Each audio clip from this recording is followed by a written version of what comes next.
on. We're just getting started peeling back the layers of corruption and abuse by the foreign aid bureaucracy. Democrats may love to fight in the streets, but when it comes to defending the mess they've made, not a single witness can back up their claims. Well, the Democrats were asked to participate like they always are, the same way we were when we were in the minority. They could have brought a witness. They chose not to even bring a witness. I can't conjecture as to why, but maybe it's because it's so embarrassing, the stuff that USAID is spending their money on. Who could possibly be against ending $2 million for sex change surgeries in Guatemala? I mean, who wants to defend that? And our next guest was a witness at the hearing on eliminating waste by the foreign aid bureaucracy, where he exposed it all. And joining us now, American Institute for Economic Research, President Will Ruger. Great to see you again. Just to put an exclamation point on this, cutting funding or even eliminating it to USAID, that beneficiary of coups and terrorists, it does not jeopardize the United States national security. No, not at all. You're exactly right. I mean, the fact is that the most important thing that contributes to what Secretary Rubio wisely said in his confirmation hearings, which is things that make us more secure, stronger, and more prosperous, the things that really do that, that would be our military power, making sure we have that military edge, a national defense establishment second to none, and a strong domestic economy.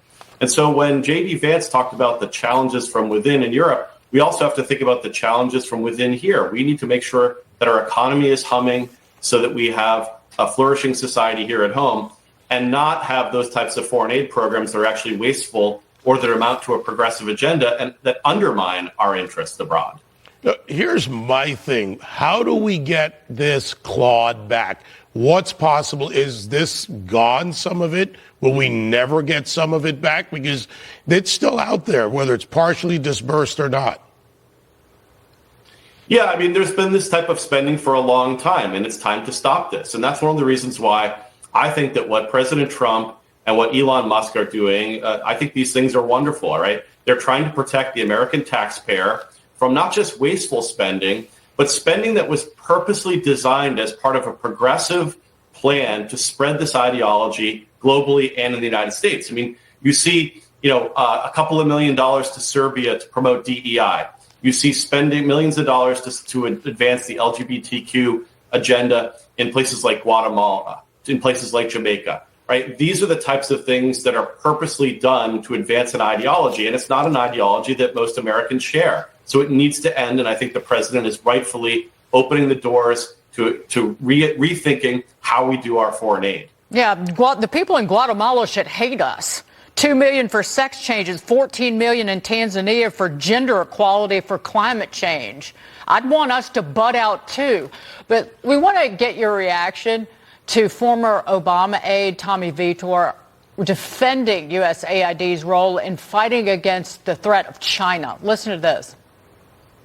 They did not vote to hamstring the United States in our competition with China, because China's running around the world building infrastructure projects through the Belt and Road Initiative. Sure. And USAID is the counterpart that we use to fight back and build roads in countries all around the world. Good gravy. Over a 3-year period, 43% of USAID's awards achieved on average just half of their intent. And it only spends, what on earth is he even talking about?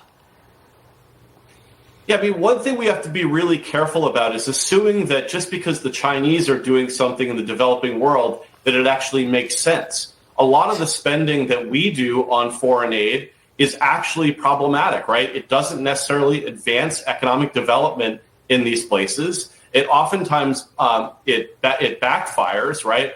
It leads to anti-Americanism abroad. There's studies that show this. Right. And so again, just because the other side is doing it doesn't mean we should repeat those mistakes. And there's a lot of evidence that's showing that these BRI, Belt and Road initiatives that the Chinese are pursuing, are backfiring on them as well. So I think that, again, focus on our strength, our military strength, our economic strength, and we'll be secure and prosperous. And let the Chinese make a lot of mistakes in these places. Yeah, China's playing us, trying to get us to try and outspend them. Which William spends Ruger. us into infinity. Right. William Ruger, thank you so much. Great to see you. Thank you. Coming up, Democrats.